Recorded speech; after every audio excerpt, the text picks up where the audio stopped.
अस्सलाम वालेकुम, आप देख रहे हैं प्रोग्राम खबर ये है। मैं हूं शाजिया ज़ीशान। प्रोग्राम में मेरे साथ हैं समी इब्राहिम और सईद काजी। नाजरीन, सिंध, खैबर पख्तूनख्वा और बलोचिस्तान में दहशतगर्द हमले जारी रखे हुए हैं। MQM, ANP और पाकिस्तान पीपल्स पार्टी की इंतखाबी मुहिम ना होने के बराबर है और ऐसे में सियासी जमातों का कहना है कि इन हालात में इलेक्शन में सिर्फ पंजाब का ही फैसला होगा और साथ ही ये जमातें पुरज़म भी हैं कि इस बदअमनी के बावजूद 11 मई के इलेक्शन में भरपूर हिस्सा लेंगे। लेकिन सवाल यहाँ पर यह है कि जो जमातें इंतखाबी मुहिम ही नहीं चला पा रही, अवाम में जाकर अपना मौक़िफ़ और सोच ही नहीं बता सकती, ऐसे में इन इलेक्शन और इनके नताइज की हैसियत क्या रह जाती है।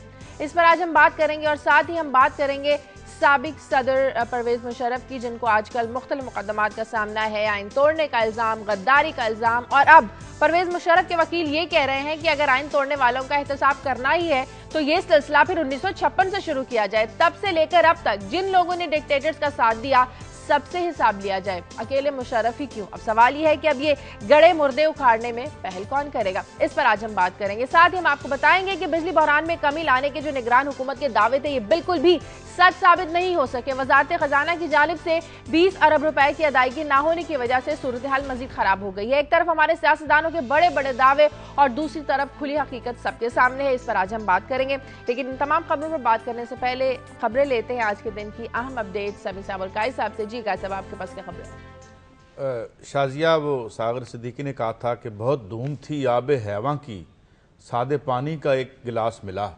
अच्छा, उन्हें सादे पानी का गिलास तो मिल गया था, मगर 70% लोग, एक नई रिपोर्ट जो आई है पाकिस्तान में, वो गंदा पानी पीने पर मजबूर हैं। और 60 जो नमूने लिए गए थे कराची से और 59 जो इस्लामाबाद से लिए गए थे, वो सब के सब पीने के काबिल नहीं हैं। तो हम बहुत से वादे तो देख रहे हैं, इलेक्शन भी आ रहा है, ये हमें बिजली देंगे, सादे पानी का एक गिलास तो दे नहीं सके। चलें आगे चल के देखेंगे कि ये हमें दे पाएंगे या नहीं। तो आज मैं सिर्फ इस एक ही खबर पे बात करूँगा। जी समी साहब। अच्छा, ये खैर आपने जो खबरें बताई हैं दोनों ने, वो है तो बिल्कुल हकीकत ही, लेकिन खासा जो ऑलरेडी डिप्रेसिंग माहौल है उस पर डिप्रेशन में मजीद इजाफा ही होने का इम्कान है। उससे तो मैंने खबर आपके लिए चुनी है एक ऐसी जिससे शायद खुशी चेहरों पर आ जाए कि गवर्नमेंट ने ये सोचा है कि पेट्रोल और डीजल की कीमतों में कमी कर दी जाए और 1 मई से पेट्रोल की और डीजल की कीमतों में कमी हो जाएगी। इसकी तफसील देंगे कि ये कमी क्यों हो रही है, कितने पैसे होगी या कितने 25-30 6.5 रुपए पर लीटर माशाल्लाह कम होने का इम्कान है और डीजल भी इसी तरह कम होने का इम्कान है। और दूसरा, चलिए उम्मीद करते हैं किसी दिन बिजली की अच्छी खुशखबरी भी आप देंगे कि लोड शेडिंग खत्म हो गई है। खत्म हो गई है शायद। और दूसरा शाजिया, अगर टाइम मिला तो जरूर बात करेंगे जो कोट लखपत जेल में इंडियन कैदी है सरबजीत सिंह, उसकी जो मेडिकल अब रिपोर्ट्स आई हैं उसके मुताबिक वो है तो वेंटिलेटर पे। लोग ये बता रहे हैं कि वो क्लिनिकली उनका जो ब्रेन है वो डेड है और उनकी रिकवरी का चांस बहुत कम है। लेकिन क्या हुआ ये वाकया, सरबजीत सिंह हैं कौन, अब आगे चलकर क्या ऑप्शन है गवर्नमेंट ऑफ पाकिस्तान के पास, इस पर बात करेंगे। सही। सबसे पहले हम बात करेंगे कि मुख्तलिफ जो सियासी जमातें, 3 बड़ी सियासी जमातें ANP, पाकिस्तान पीपल्स पार्टी और MQM, ये इंतखाबी मुहिम में हिस्सा ही नहीं ले पा रही। उनका कहना है कि कैंपेन सिर्फ पंजाब तक ही महदूद होकर रहेगी। डॉक्टर हसन अस्करी हमारे साथ इस वक्त टेलीफोन लाइन पर मौजूद, तज्ज़िया निगार, उनसे बात करते हैं। डॉक्टर साहब, बहुत शुक्रिया आपका। सूरत हाल सबके सामने है, 3 बड़ी जमातें उस तरह से इंतखाबी मुहिम चला ही नहीं पा रही हैं जिस तरह से पंजाब में ये सारा सिलसिला शुरू है। आप क्या समझते हैं कि ऐसी सूरत हाल में इन इलेक्शन के नताइज की हैसियत क्या रह जाती है? देखिए, ये बहुत ही अजीब सी सूरत हाल पैदा हो गई है, क्योंकि एक तरफ तो तालिबान ने इनिशिएटिव संभाल लिया है इलेक्शन की डायरेक्शन का कि इलेक्शन ने किधर जाना है, लिहाजा वो 3 पार्टियों की कैंपेन पे हावी नजर आते हैं। दूसरी तरफ ये है कि अगर इस सूरत हाल में इलेक्शन आप पोस्टपोन करते हैं तो इसका मतलब ये है कि जो तालिबान का एजेंडा है वो फुलफिल हो जाता है। तो हमारे हुकूमती अदारे और जो सिक्योरिटी के अदारे हैं उनको ये सोचना चाहिए कि इस बात का फैसला किसने करना है, हुकूमत के लोगों ने करना है, सिक्योरिटी अदारों ने करना है, या ये तालिबान ने फैसला करना है कि पाकिस्तान में क्या होगा। अच्छा डॉक्टर साहब, ये एक अजीब सी कंट्राडिक्शन है, मैं आपका कमेंट चाहूँगा इस पर कि तालिबान कहते हैं कि वोट देना गुनाह कबीरा है और इन जमातों को कहा है कि ये बिल्कुल भी इनके साथ जो है वो जो इनके जलसों में भी जाएगा उसकी ज़िंदगी महफूज नहीं होगी, लेकिन दूसरी तरफ कुछ जमातें ऐसी हैं जिनको उन्होंने रियायत दे रखी है। तो क्या ये कंट्राडिक्शन जो है ये तालिबान ही हैं? आपका क्या ख्याल है? बिल्कुल आपने सही कहा, ये कॉन्ट्रडिक्शन है कि एक तरफ इलेक्शन को वो गलत करार दे रहे हैं, जो कि ये जो स्टैंड है ये गलत है, लेकिन नहीं हाँ वो कह रहे हैं। दूसरी दूसरी तरफ वो फेवर कर रहे हैं कुछ सियासी जमातों को। बुनियादी तौर पर ये जो चीज सिलसिला चल रहा है, इसकी जो बुनियाद है वो एक नजरियाती हैसियत रखती है। वो ये समझते हैं कि वो इस काबिल है पाकिस्तान के अंदर, उनकी तालिबान ये समझते हैं कि उनकी हैसियत इतनी मजबूत है कि वो इलेक्शन को जिस डायरेक्शन में ले जाना चाहें वो ले जा सकते हैं। और हम ये देख रहे हैं कि वो जो पार्टियां जिनको हम इस वक्त तालिबान दोस्त के नाम से भी याद करते हैं, वो तो कैंपेन कर सकती हैं। पंजाब में इसलिए कैंपेन हो रही है कि पंजाब में वो तीनों पार्टियां जिनको कंडेम किया गया है तालिबान की तरफ से, वो कैंपेन चूंकि नहीं कर रही, सिर्फ वो पार्टियां कर रही हैं जो तालिबान की हिट लिस्ट में नहीं है, इसलिए हमें पंजाब में ये कैंपेन है। और ये तजाद है, लेकिन बुनियादी मकसद उनका तजाद को रखना या ना रखना नहीं है, बल्कि उन्होंने अपनी कुव्वत को साबित करना है, पाकिस्तानी रियासत को ये दिखाना है कि किसके पास इनिशिएटिव इस वक्त पाकिस्तान में है। अच्छा हसन अस्की साहब, मैं आपसे पूछना चाहूंगा, ये इतनी अचंभे की बात क्यों है? हमें याद है तालिबान की हुकूमत किसने 90s में बनवाई, उसके बाद जो यहाँ पे खुद को सेकुलर फोर्सेस कहते हैं, उन्होंने किस तरह डिस्टेंस किया आबादियों को न्यू लिबरल इकोनॉमिक्स के तहत और उनको अपने हाल पे छोड़ दिया। और ये जो माफिया बन गया कराची में, पहले वो पॉलिटिकल पार्टी से उसने जन्म लिया, अब ये आके बैठ गए हैं। तो don't you think it was a very is a natural sequel to what we did? जो हमने बोया था वो काट रहे हैं। देखिए, आप बहुत सी चीजों को इकट्ठा कर रहे हैं, अगरचे बातें आपने बिल्कुल सही कही हैं, सब कुछ इस वक्त हमारे यहाँ मौजूद है। कराची के अंदर जो वायलेंस है वो मुख्तलिफ कैटेगरी का वायलेंस है, लेकिन इस वक्त जो इलेक्शन रिलेटेड, एक तो कराची में ये है कि हर रोज ही वहाँ हलाकतें चली आ रही हैं, वो एक किस्म का वायलेंस है। लेकिन तालिबान ने जो एक खास किस्म का सियासी वायलेंस चलाया है वो उसमें एक इजाफा करता है। बाकी रहा ये जो तालिबान एलिमेंट है, ये बात आपकी सही है कि हमारे यहाँ ही अदारों ने ही एक स्टेज पे बनाया, एक स्टेज पे अब भी हमारे अदारे कंफ्यूज्ड हैं कि इनमें कौन से हमारे दोस्त हैं और कौन से नहीं दोस्त हैं। अच्छा, एक जनरल सवाल है, ये इदारों ने जाती तौर पे बनाया था या कोई इसकी इंटरनेशनल डायमेंशन भी थी? देखिए, दो चीजें हैं कि अदारों की अपनी पॉलिसी भी थी, जो इंटरनेशनल डायमेंशन थी वो आप 80s की बात कर रहे हैं, उस वक्त इंटरनेशनल डायमेंशन नजर आती है। लेकिन आज के तालिबान में जो क़यादत है उनमें से किसी ने 80 की जद्दोजहद में हिस्सा नहीं लिया। वो ट्रेडिशन तो आप कह सकते हैं मौजूद है, लेकिन इस वक्त क़यादत उन लोगों के पास है जो 90s की पैदावार हैं, जिन्होंने अफगान के पहली जद्दोजहद में हिस्सा नहीं लिया। तो डॉक्टर साहब, फिर सियासी जमातों का ये कहना कि उन ताकतों को आगे लाने की कोशिश की जा रही है जिनकी सोच दहशतगर्दों और तालिबान से मिलती है, ये ठीक है? देखिए, इसका इम्प्लीकेशन तो यही बनती हैं कि वही सियासी जमातें जो ज्यादा खुली कैंपेन कर सकती हैं, जो कि या तालिबान से हमदर्दी रखती हैं, या तालिबान को सपोर्ट करती हैं, या तालिबान के बारे में जिनकी राय वेग है, यानी तालिबान को सख्ती नहीं करना चाहती, जो कि इन तीन जमातों ने माजी में कहा है। अच्छा डॉक्टर साहब, ये बताइए कि अब तीन बड़ी सियासी जमातें ये कह रही हैं कि ये जो इलेक्शन फ्री और फेयर इसलिए नहीं होंगे कि उन्हें तो मौका नहीं मिल रहा कैंपेन करने का, तो इन इलेक्शंस के जो नताइज हैं, अगर इन हालात में ये इलेक्शंस होते हैं, कितने एक्सेप्टेबल होंगे और आप क्या देखते हैं कि पाकिस्तान के फ्यूचर पर वो किस तरह इम्पैक्ट डालेंगे? मैं ये क्वेश्चन इस कंटेक्स्ट में कर रहा हूं कि फिर क्या ये इलेक्शन वाकई रियल गेम चेंजर के तौर पर हम देख सकते हैं? देखिए, ये तो शकूक जरूर पैदा होंगे इन इलेक्शंस की सेहत के बारे में। इस पे बड़ा इन्हिसार होगा कि जो पोलिंग डे है उस पे आके क्या वोटिंग का लोग इस पोजीशन में होंगे, यानी खतरे से बाहर होंगे कि वो जाकर पोलिंग स्टेशन पे वोट डालें। अगर तो वोटर टर्नआउट ज्यादा हो गया, यानी 50 के करीब 45 से ऊपर चला गया, आमतौर पे पिछला 42% के करीब था, अगर ये 45-50 पे चला जाता है तो फिर तो शायद ये शिकायत पैदा ना हो। लेकिन अगर वोटर टर्नआउट कम रहा और इलेक्शन के दिन वायलेंस रहा, तो जो बात आपने कही है वो बिल्कुल ये एतराज होगा और बैनुल अक़वामी सतह पर पाकिस्तान की क्रेडिबिलिटी को नुकसान ये पहुंचता है कि पाकिस्तानी रियासत की जो रिट है वो इतनी महदूद होती चली जा रही है कि अब वो शहरों में भी आके चैलेंज करके एक इलेक्टोरल प्रोसेस जो कि पाकिस्तान के सियासी मुस्तकबिल की बुनियादी हैसियत रखता है उसको वो सबवर्ट करता है। अच्छा हसन अस्की साहब, ये अभी आपने जो डिसएसोशिएट किया उसको इसमें कहा कि वो 90 वाले और थे, इस तरह मुमकिन है क्या हम बिल्कुल डिसएसोशिएट कर सकते हैं इस सारी मिलिटेंसी को 80 से? क्योंकि आप देखते हैं कि नॉन स्टेट एक्टर्स जो हैं, खुद एरिक मार्गलिस लिखता है कि उस दौर में बनाए गए थे जो अब हमारे हाथ से निकल गए हैं।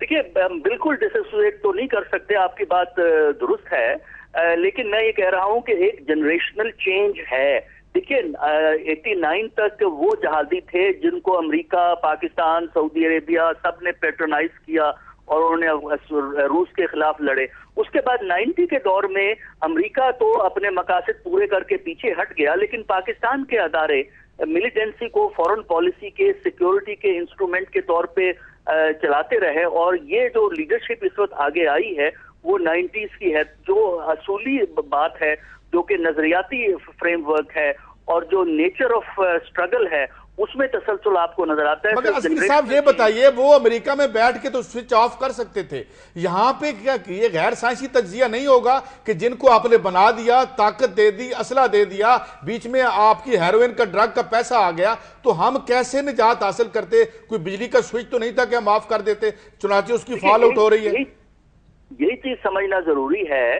कि हुकूमतें, चाहे वो पाकिस्तान की हुकूमत हो, चाहे वो अमेरिका की हुकूमत हो, वो इस किस्म की जद्दोजहद को एक पॉलिसी का जरिया समझते हैं।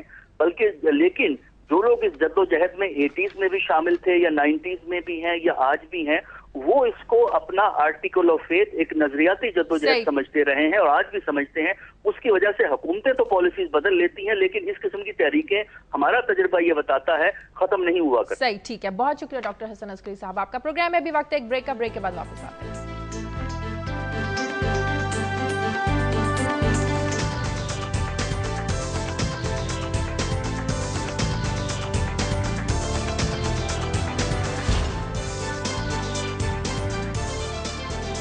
ब्रेक के बाद खुशामदीद। हम बात करें कि 3 बड़ी सियासी जमातें दहशतगर्दों के निशाने पर हैं और जो इंतखाबी मुहिम का सिलसिला है सिर्फ पंजाब तक ही महदूद होकर रह गया है और ऐसी सूरत हाल में इलेक्शन के जो नतीजे हैं वो किस हद तक एक्सेप्टेबल होंगे। अच्छा काजी साहब, ये बताएगा कि इलेक्शन कमीशन निगरान हुकूमत और कानून नाफिज करने वाले इदारे, अब जब सबको पता है कि इलेक्शन होने वाले हैं तो इनके खिलाफ एक्शन क्यों नहीं ले रहे हैं?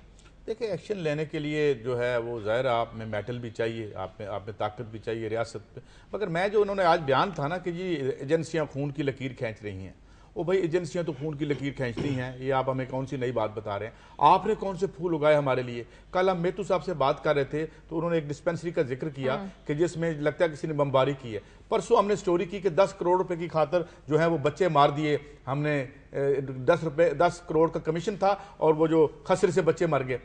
तो आपने कौन सी लकीर खींची? और खुद को सेकुलर कह के आप अपने आप को प्रोग्रेसिव बता रहे हैं। उन्होंने तो वही करना है जो आज तक करते आए हैं। उन्होंने तो जुल्फकार अली भुट्टो को भी पकड़ा, इससे पहले जो है वो हुकूमत करते रहे, वो तो उन, मगर आप अपने आप को प्रोग्रेसिव कैसे पेंट कर रहे हैं? बत्ते के साथ सुप्रीम कोर्ट की वहां पे मौजूद है ऑब्जर्वेशन के, यहां बत्ते में सारी पार्टियां मुलव्वस हैं। डीजी जो है रेंजर्स के वो सुप्रीम कोर्ट में बयान दे के, तो बात यह है कि हम कैसे आप में और उनमें तखस्सुस, लेकिन अभी सवाल हम ये है तखस्सुस कैसे करें? हम आप में और उनमें तमीज कैसे करें? अगर तो आपकी एजेंसियों से हक के हुक्मरानी की लड़ाई है तो आप भले लड़ लें और आप जीत जाए, हम आपको दुआ भी देंगे। मगर बात यह है कि आप अपनी कॉन्स्टिट्यूएंसी को तो देखें।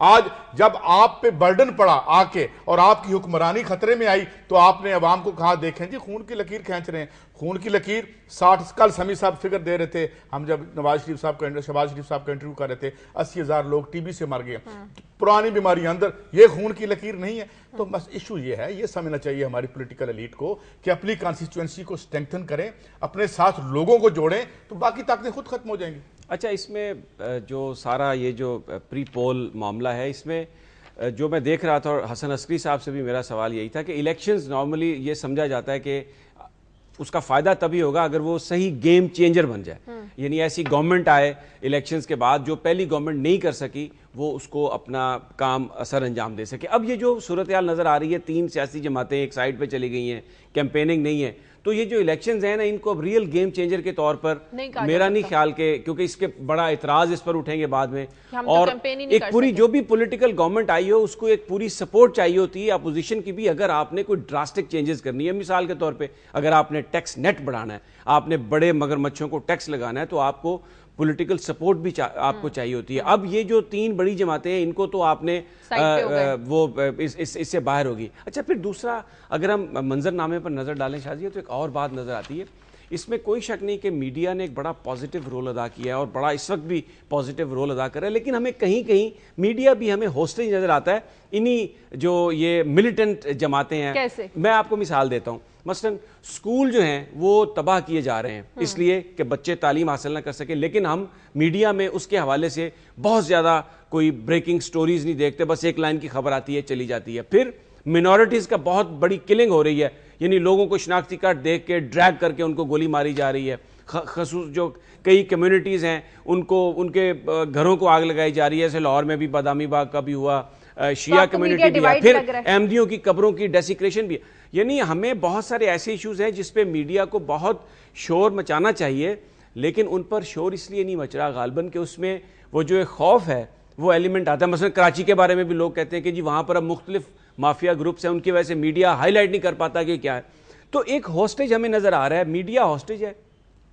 बहुत सारी जो सियासी जमातें हैं, चाहे उनकी परफॉर्मेंस बुरी भी थी, उनको अरीना में वो एक आपका कहने का मतलब है मीडिया भी हॉस्टेज है। इससे मुझे ये लग रहा है कि एक जो गेम चेंजिंग वाली बात है ना, वो नहीं हो सकती। गेम चेंजिंग पे मैं बात करना चाहता हूं। 2008 में मोहतरमा बेनजीर भुट्टो 2007 में शहीद होती हैं, सारी पार्टियां इलेक्शन में हिस्सा लिया, गेम चेंज हुई।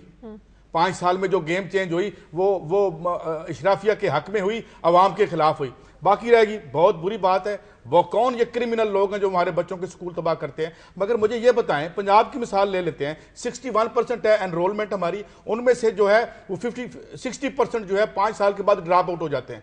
एक तरफ वो हमारे बम मार के स्कूल का बच्चा मारते हैं, दूसरी तरफ आपकी पॉलिसियां 3.5-4 करोड़ बच्चे को। अगर आप, मैं I am no supporter of any Taliban और किसी भी जो रिजती फोर्सेज है, लेकिन बात यह है कि उनसे बड़ा डैमेज तो आप कर रहे हैं। यानी अगर क्या ये जितने पंजाब में जितने ड्रॉप आउट्स हैं ये तालिबान की वजह से हैं, while not supporting them, क्योंकि वो भी आपने ही क्रिएट किए थे। 2008 का इलेक्शन गेम चेंजर नहीं बन सका।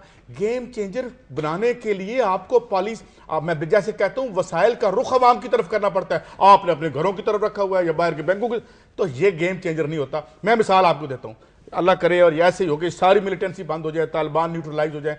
इस हवाले से आप इलेक्शन करवा के देख लें, जिस तरह आपने 2008 में करवाया था, अब भी करवा के देख लें। गेम चेंजर तब बनता है जब आप अपने वजारत खजाना और वजारत खारजा में पॉलिसीज बनाते हैं, अपने अवाम के हक में इस्तेमाल करते हैं। अच्छा, अब इसमें शायद मेरी टेक ये है कि गेम चेंजर इसलिए नहीं है, ये बिल्कुल सही बात है कि जो रिसोर्सेज की डिस्ट्रीब्यूशन है वो ठीक नहीं है।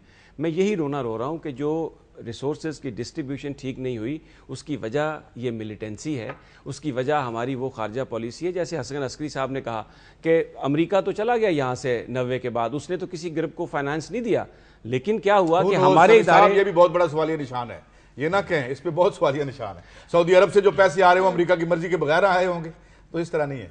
तो वो जो एक बुनियादी तौर पर जो वो एजेंसीज जो मुसल्लत हैं हमारे डिस्ट्रीब्यूशन पर वसाइल के गुज़श्ता 65 साल में, उनका एक बहुत बड़ा किरदार है। और सियासतदानों को रोल तो ज़रूर मिला है, लेकिन हमेशा से ऐसा रोल मिला है जिसमें उनके हाथ पांव पूरी तरह आज़ाद नहीं थे। उनकी अपनी कोताहियां और नाअहलियां भी हैं, इसमें कोई शक नहीं है, नहीं आज़ाद थे। हजारों जमीन जो है वो 90 साल के लीज पे लेने की आज़ादी थी। आप मुझे, मेरा आपसे सवाल है, लोगों के हकूक बनाने में मेरा आपसे सवाल है, आपने बड़ा माशाल्लाह बड़े जज्बात से कहा कि आज़ाद नहीं है। मुझे बताइए कि पाकिस्तान की जो पॉलिसी है टेररिज्म के हवाले से, जो वॉर की पॉलिसी है, उसको कौन कंट्रोल करता है पाकिस्तान में?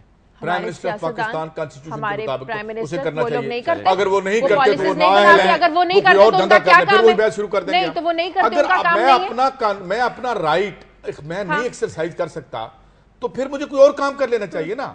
मेरी अपनी क्लास की जो वीकनेस है, नहीं आप ये तो यही ना एक के मार वाली बात आप मेरे सवाल का मकसद आप दोनों की लड़ाई कहते जी वो मुझे रोज आता है, कहते क्यों परेशान बैठे हो, कहते जी फलां आदमी आता है और रोज मुझे मारता है। तो प्राइम मिनिस्टर का, हमारे सियासतदानों का काम नहीं, अगर इसमें आजाद नहीं है तो फिर क्या फायदा?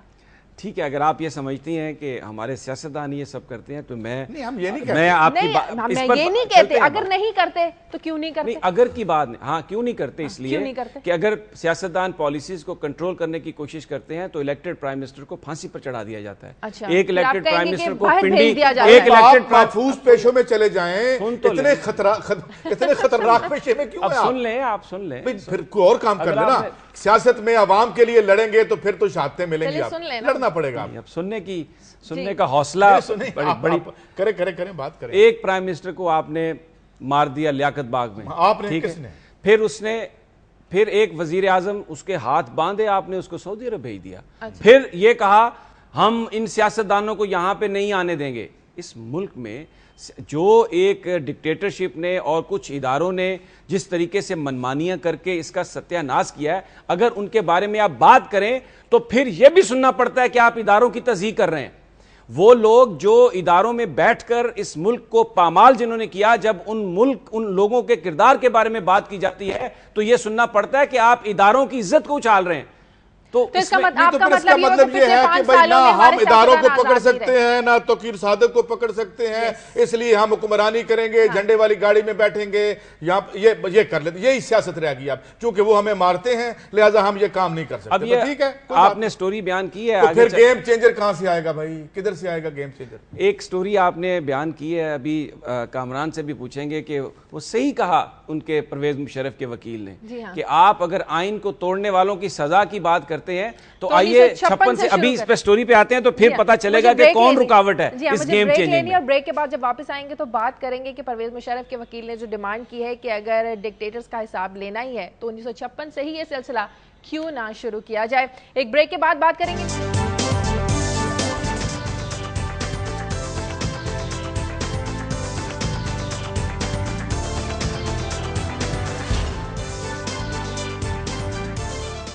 और हम बात करते हैं साबिक सदर परवेज मुशर्रफ की। ब्रेक पर जाने से पहले हम आपको बता रहे थे कि अदालत ने 14 रोजा जुडिशियल रिमांड पर जेल भिजवा दिया है। कल परवेज मुशर्रफ के वकील ने अदालत में डिमांड की थी कि अगर आइन तोड़ने वालों का एहतसाब करना ही है तो इस सिलसिले को 1956 से शुरू किया जाए। अब इस डिमांड के इम्प्लीकेशंस क्या हैं, क्या ये केस जो है वो उस समत में जाता हुआ नजर आएगा भी नहीं। हमारे साथ तज्जियाकार इम्तियाज गुल हैं और हमारे नुमाइंदे मोहम्मद कामरान जो कल कमरा अदालत में भी मौजूद थे। सबसे पहले कामरान से बात करते हैं। कामरान, कल आप इसकी हेयरिंग में शामिल थे, कमरा अदालत में मौजूद थे। जब भी डिमांड की गई परवेज मुशर्रफ के वकील की जानिब से एहतसाब करने का जो सिलसिला है 1956 से शुरू किया जाए, आपको जजेस का मूड क्या लगा? क्या ये जो केस है उस समत में जाता हुआ नजर आ रहा है? जी शाजिया, ये जो दलाइल थे इब्राहिम सत्ती जो कि लीड काउंसिल हैं परवेज मुशर्रफ के, उनका ये कहना था कि जब भी माशाल्लाह लगता है या आइन मुअत्तल किया जाता है, PCO आता है, तो ये उस वक्त के मारूजी हालात होते हैं जिसके लिए करना पड़ता है। उनका ये कहना था कि हर शख्स जो है वो आइन के आर्टिकल 5 के तहत रियासत का वफादार है और यही इतलाक जो है इस आर्टिकल 5 का ये सदर मुमलिकत पर भी होता है और चीफ ऑफ आर्मी स्टाफ पर भी होता है। उनका ये कहना था कि जब भी मुल्क में माशाल्लाह लगे, उसमें उस वक्त के जो सदूर थे वो उसमें उन तमाम उस माशाल्लाह लगाने में उनकी मर्जी और उनकी तौफीक जो है वो शामिल रही, क्योंकि उनका कहना था कि के दौर में चौधरी फजल इलाही, परवेज मुशर्रफ के दौर में रफीक तारड़ और उससे पहले सिकंदर मिर्जा, ये तमाम उन्होंने सदूर के नाम लिए कि जब भी माशाल्लाह लगे ये सदूर मौजूद रहे अपने ओहदों पर और माशाल्लाह के दौरान भी अपने ओहदों पर काम करते रहे। तो उनका जो मकसद था ये आर्गूमेंट देने का वो ये था कि जब भी अगर माशाल्लाह के खिलाफ आप कार्रवाई करेंगे, अव्वल तो उनका कहना था कि कार्रवाई बनती नहीं है आर्टिकल 6 की, लेकिन अगर कार्रवाई करेंगे तो ऐसी सूरत में जितने भी वो शरीके जुर्म जिन्हें कहा जाएगा वो लोग थे, उनको भी फिर अदालत के कटहरे में लाना पड़ेगा और आर्टिकल 6 का इतलाक जो है वो उन तमाम पर होगा। अच्छा, इन सारे दलाइल पर जजेस का जवाब बताएं, जजेस का क्या जवाब था? शादिया, जजेस जो है वो उनकी बड़ी एक पुरस्कार खामोशी है। मैं ये कहूँगा बिल्कुल कि वो उन्होंने फ्री हैंड दिया हुआ है परवेज मुशर्रफ के वकील। अच्छा, आप जरा कामरान हमारे साथ रहिए क्योंकि इम्तियाज गुल साहब भी हमारे साथ हैं। मैं इनसे पूछना चाहता हूँ, गुल साहब, ये जो पुरस्कार खामोशी का जिक्र किया है कामरान ने, कुछ आप इसकी वजाहत कर सकेंगे कि ये क्यों है पुरस्कार खामोशी? जाहिर है अभी तो चूंकि समाज चल रही है और इसीलिए जनरल मुशर्रफ के वकील को फ्री हैंड दे दिया गया है, लेकिन जज खुद भी तो सोच विचार में होंगे क्योंकि इस कदर आसान नहीं है। इनमें से कई जज थे या इनके पेशरो थे जो कि जिन्होंने 1999 के मार्शल लॉ को भी सैंक्टिफाई कर दिया था और यानी उसको एक अप्रूवल दे दी थी, तो इसीलिए वो सोच विचार में तो होंगे कि बिलाखिर एक ऐसा शख्स जिसको बैन अवी तौर पर भी पजीराई हासिल हुई, जिसके कई हमारे दो तरफा और से तरफा बैन अवी मुआहदात पर दस्तखत हैं, न सिर्फ सदर था बल्कि आर्मी चीफ भी था, तो उसको अब इंसाफ के कटहरे में ला के खड़ा करना और सजा का मूजिब करार देना आसान नहीं होगा। दूसरी बात जो इब्राहिम सत्ती साहब बार बार कह रहे हैं कि 1956 से ये मामला शुरू किया जाए, जाहिर है उसूलन तो शुरू किया जाना चाहिए 1956 ही से, लेकिन बात यह है कि क्या ये अमली एक कदम होगा? नहीं। तो उसमें मेरा ख्याल है कि जिस तरह तुर्की में हुआ कि जो आखिरी मार्शल लगा 1980 में जनरल किरान एवर ने लगाया, उन्हीं को इंसाफ के कटहरे में ला के कानून के सामने पेश किया गया है। तो इसी तरह पाकिस्तान में भी ये सही मुनासिब इकदाम है कि 1999 में जो कुछ हुआ या 2007 में इमरजेंसी नाफिज की गई, उसके जो मुर्तकिब लोग थे, चाहे उनमें वो सदर शामिल थे, उनके साथी चौधरी शुजात थे या शौकत अजीज थे, जितने उनके आसपास उनके हवारी थे, उन सब का जरूर एहसास किया जाना चाहिए। अच्छा इम्तियाज़, ये बताइए कि माजी में ये जो किया ताले आजमाओं ने, मसलन अगर हम मुशर्रफ पर ये कहते हैं कि उन्होंने मार्शल लॉ लगाया जो कि उन्होंने लगाया था, तो बीच में एक और बात भी आ रही है, आपके कुछ ऑफिसर्स ने ये कहा है कि इदारों की तस्दीक की जा रही है। तो वो जो एक्शन किया उस वक्त आर्मी चीफ ने, जिसको फौज के लोगों ने भी सपोर्ट किया, क्योंकि उनकी सपोर्ट के बगैर तो ये काम कर ही नहीं सकते थे, तो उन पर जो तनकीद है, क्या हम ये समझ सकते हैं कि ये इदारों पर तनकीद है? नहीं, मैं नहीं समझता। जिस तरह पार्लियामान की या वजीर आजम के ओहदे की और खुद वजीर आजम की तस्लील और तस्दीक की गई मुख्तलिफ मार्शल लॉ के जरिए या इमरजेंसी के जरिए, जिस अंदाज में चीफ जस्टिस और दूसरे जजों के साथ रवैया अख्तियार किया गया, क्या वो तस्दीक और तस्लील नहीं थी? ये तो अब गैर मामूली तौर पे सेंसिटिव हो रहे हैं आर्मी ऑफिसर्स या वो जर्नैल जो कि आला ओहदों पे फाइज रहे हैं।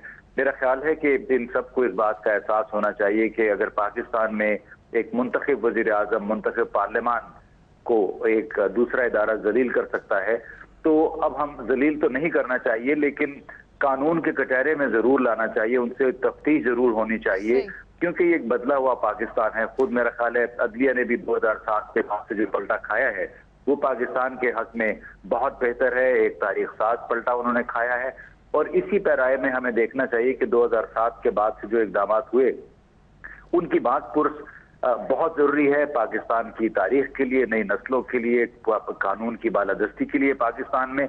और इसमें मेरा ख्याल है कोई तस्दीक वगैरह का जो हुआ है वो बुरा हुआ, तस्दीक तजलील नहीं करनी चाहिए थी जिस अंदाज में परवेज मुशर्रफ के साथ हुआ, लेकिन कानून का सामना हर शख्स को करना चाहिए और ये बुनियादी पैगाम है जो हम सबको देना चाहिए। बिल्कुल, बहुत शुक्रिया इम्तियाज गुल साहब आपका, और मोहम्मद कामरान आपका भी बहुत शुक्रिया। अच्छा, इसमें मैं अब जो हम ब्रेक पर जाने से पहले भी बात कर रहे थे हम मीडिया के रोल के हवाले से, अब आप देखें कि चंद दिनों से मीडिया ये कह रहा है कि साबिक सदर परवेज मुशर्रफ को सब जेल में पहुंचा दिया गया, अभी जुडिशियल रिमांड में जेल पर। भाई ये जेल वेल नहीं है, ये उनका फार्म हाउस है, हाँ, जिसमें वो बड़े आराम से, उनके बेडरूम्स हैं, उनके बाथरूम है, उनका किचन है अपना सारा, वो वहां पर एक उनकी जो लाइफस्टाइल है उसमें किसी किस्म की कोई तब्दीली नहीं है। लेकिन कहा ये वर्ड ये यूज किया जा रहा है हर मीडिया पे, प्राइवेट इंडिपेंडेंट मीडिया यूज कर रहा है ये वर्ड, सब जेल जेल।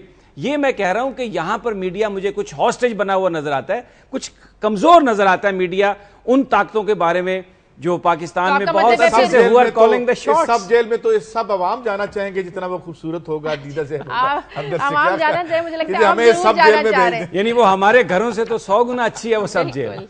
फार्म हाउस है। प्रोग्राम में वक्त एक ब्रेक का, ब्रेक के बाद वापस आते हैं।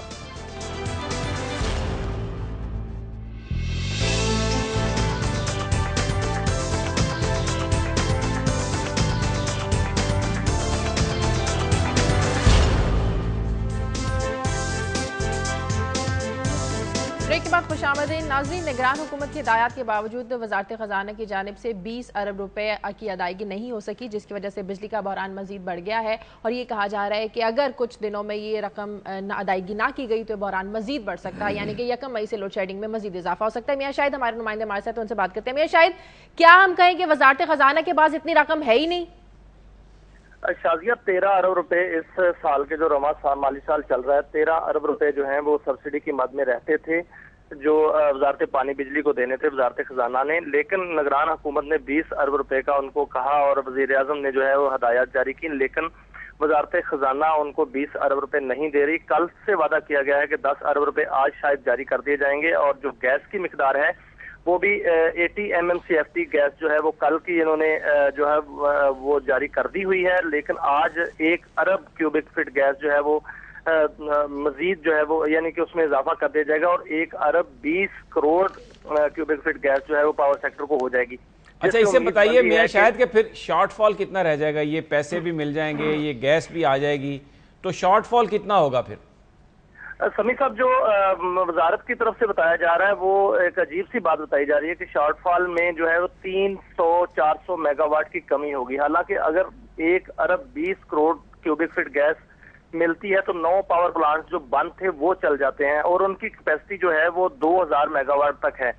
और इसके अलावा बाकी जो गैस जिनको जो जेनकोस हैं जो गैस पर चलती हैं उनको गैस भी इसी से मिलेगी, तो उससे भी इसकी कैपेसिटी बढ़ेगी और इससे तो शॉर्टफॉल जो है वो तकरीबन 1500-1000 मेगावाट तक आना चाहिए। लेकिन नजर नहीं आता क्योंकि इसमें मैनेजमेंट का इशू है। सबसे बड़ा जो इशू है क्यों निगरान हुकूमत से मैनेज नहीं हो रहा, वो इसलिए कि जो वजीर पानी बिजली हैं वो एक मेडिकल डॉक्टर हैं और वो पावर सेक्टर को नहीं जानते, सिर्फ वो जो ब्रीफिंग्स लेते हैं उसी की बना पर वो आगे जो है वो ऐसा बड़ा अजीब मुल्क है। डॉक्टर से कहा है कि जाके मशीनें ठीक करो और इंजीनियर से कहते हैं बंदों का इलाज करो, तो लोड शेडिंग कहाँ खत्म होगी? बिल्कुल सही फरमा रहे हैं आप काजी साहब। ठीक है, बहुत शुक्रिया मियां शाहिद आपका। मेडिकल डॉक्टर वो कह रहे हैं कि जाके आप पावर सेक्टर ज्यादा बोलना नहीं चाहता। मैंने एक फिक्रा बोला था वही दोहरा देता हूँ कि या माल बना लो या बिजली बना लो। जब तक ये माल बनाने का कल्चर इसमें से नहीं निकलता, आपका मतलब ये भी माल बनाने कोई कहानी होगी, आज 10 दे दिए कल 20 दे दिए। $68 बिलियन तो आप दे चुके हैं 17 साल में, और कितने देने आपने? तो मेरे ख्याल में इस पे मैं आपकी खबरों की तरफ आते हैं। चलिए मैं यही अर्ज कर देता हूँ, बिजली तो खैर बड़ी एक महंगी चीज है। पानी की बात आपको थोड़ा खुश कर दूं, बड़े आप डिप्रेशन में हैं, कीमतें कुछ तेल की कम होने वाली। जी साहब, शाजिया मैं ये अर्ज कर रहा था कि ये 30% लोग पाकिस्तान में उनको एक्सेस है जो साफ पीने का पानी। लोग गोया 70% लोग नहीं पीते। 40% अमवात वाटर बॉर्न डिजीजेज यानी गंदा पानी पीने से मुंसलिक जो बीमारियां हैं उसकी वजह से लोग मर रहे हैं। इससे जो हमारा मेडिकल का और जो हमारा सेहत के अखराजात हैं वो बढ़ जाते हैं। मगर मैं जो आपको फिगर्स दे रहा हूँ 2 जगह से मैंने उठाए। एक कराची से, कराची में 600 के करीब इन्होंने जो हैं वो करवाए, 60 के करीब जो थे इन्होंने करवाए उसके नमूनों सैंपल्स को, तो वो कंटेमिनेटेड निकले। 59 के करीब इस्लामाबाद के गर्दो नवाब में। अब इस्लामाबाद, ये 2 ऐसे इलाके हैं, वो हमारा हब है, 65% से 70% मैशत है, वो हमारा कैपिटल है। बाकी मुल्क का अंदाजा आप खुद अपने, I leave that to your imagination. ये गौर फरमाइए कि जो रूरल एरिया है इस्लामाबाद का, इसमें 113 जो विलेजेस हैं और 12 यूनियन काउंसिल जो हैं, इसमें 8 लाख लोग रहते हैं और ये गंदा पानी पीने पे मजबूर है। मगर बात यहाँ तक खत्म नहीं होती। इनके पास सिर्फ एक वाटर फिल्ट्रेशन का एक है जो मशीन लगी है। मगर इस्लामाबाद का जो रूरल एरिया है वहाँ पे 37 लगी हुई हैं, मगर वो उनमें से सिर्फ एक काम कर रही है। तो मैं सिर्फ ये अर्ज कर रहा हूँ कि आप साफ पानी का एक गिलास तो दे नहीं सकते, तो आप रोजाना आ जाते हैं कुछ माहिरीन हमें बताने कि बिजली में इधर से हम ये कर दें। बात क्या है? बात ये है कि आपकी प्रायोरिटी, जब आप खुद फ्रांस का पानी पी रहे हैं, यहाँ से ये मिनरल वाटर पी रहे हैं, तो हमें क्या लगे कि 70% लोग अपने मेदों में मौत उड़ेल रहे हैं। That is not our problem. Issue क्या है? इशू ये है कि जो 70 या 80% लोगों का मसला है वो उन लोगों का इशू ही नहीं है जो झंडे उठा के कैंपेन चला रहे हैं। ये प्रॉब्लम है और यही मेरे ख्याल में उस वक्त तक ये हल नहीं हो सकता जब तक ये दर्द, ये तकलीफ वो फील ना करें, जब तक उन्हें एहसास ना हो कि उनका अपना बच्चा गंदा पानी पिएगा अगर ये दुरुस्त ना हो। अच्छा, ये जो बहुत सारा पाकिस्तान का देहाती इलाका है ना, वो लोग इस किस्म की बीमारियों से बचे इसलिए हुए हैं कि वहाँ पर सरकार नहीं पहुंची पानी देने के लिए। अगर सरकार अपनी नालियाँ बिछा के उन्हें पानी देती ना, तो वो भी कंटामिनेटेड वाटर ही उनको मिलता, तो वो अपने नलके घरों में लगाए हुए हैं। तो कम से कम इस वजह से वो पानी उन्हें सही मिल रहा है। और ये जो बीमारियां हैं ज्यादातर जो हमारा सरकार को रुखसत कर दे। खबर हमसे शेयर करना चाहें? मैं जो खबर शेयर करना चाह रहा था, जो काजी साहब तुले हुए थे पहले ज्यादा डिप्रेस करने के लिए, वो मैं नहीं बता सका। वो ये है कि पेट्रोल की कीमत 6.5 रुपए पर लीटर कम की जा रही है, और फिर उसके बाद जो डीजल की कीमत भी 6.5 रुपए पर लीटर वो कम की जा रही है। तो एक इस महंगाई के आलम में जहां लोग बिजली को तरस रहे हैं, रोटी को तरस रहे हैं, मैंने खबर इसलिए शामिल की कि चलें कहीं से कोई अच्छी खबर तो आई है। 1 रुपए की कमी भी बड़ी कमी होती है। तो ये वजारत खजाना वैसे इसको अपोज कर रही है अभी तक भरपूर अंदाज में, लेकिन कब से? यकम मई से कह रहे हैं कि ये हो जाएगा इसका इतलाक। तो अब देखते हैं खुदा करे कुछ क्राइमों में भी कमी हो जाए जब ये पेट्रोल की कीमतों में या डीजल की कीमतों में कमी होती है तो। ठीक है, प्रोग्राम का वक्त खत्म हो गया समी साहब। लेकिन वो बता रहे हैं कि कुछ जाहिद आबिद साहब हमारे साथ हैं। जाहिद साहब, आपके पास क्या इंफॉर्मेशन है इस हवाले से? शायद वो जी हाँ, लगता है लाइन कट गया, प्रोग्राम का वक्त भी खत्म हो गया। सरबजीत सिंह का हम नहीं जिक्र कर सके, उनके बारे में यही इत्तला है कि वो क्लिनिकली उनका ब्रेन डेड है और वेंटिलेटर पर वो हैं, और पता नहीं अगर उन्हें वेंटिलेटर से उतारा जाएगा तो वो जिंदा बच पाएंगे या नहीं बच पाएंगे। तो पर्चा तो दर्ज कर लिया पुलिस ने जिन लोगों ने उन पर ये हमला किया, लेकिन बहरहाल सिक्योरिटी पहले ही प्रोवाइड करनी चाहिए थी। वो अंडर थ्रेट थे और ये एक बहुत बड़ी कोताही और गफलत हुई है जिससे पाकिस्तान का इमेज भी डिस्टॉर्ट हुआ है। अब उन लोगों के खिलाफ पूरी भरपूर कार्रवाई जो है वो बहुत ज़रूरी है कि वो उनको, जिन लोगों ने उनको जख्मी किया, उनको अंजाम तक पहुंचाया। सही, प्रोग्राम का वक्त खत्म हो गया। नाज़रीन, प्रोग्राम के लिए आप हमें फीडबैक दीजिए। खबर@दुनिया TV.tv पर इजाजत दीजिए। अल्लाह हाफ़िज़।